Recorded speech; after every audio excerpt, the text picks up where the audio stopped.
Hello guys! In today's video, we'll be showing you how you can find Capcut templates. But first, if you want to master your favorite tech platforms, don't forget to subscribe to this channel and hit the notification bell so you won't miss a video.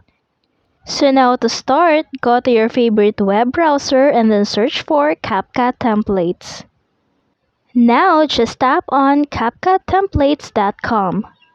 From here, you can download Capcut templates that you can use for free. Now just tap on that. Now right here, there are many different options that you can choose from. Just scroll down to see the templates. Now for example, I want to use memory dump Capcut template. Now just tap on that. And here you can see what is that template is all about.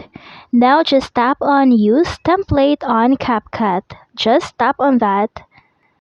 It will then play the template and you can see what it looks like. Just tap on Use Template. And that's it.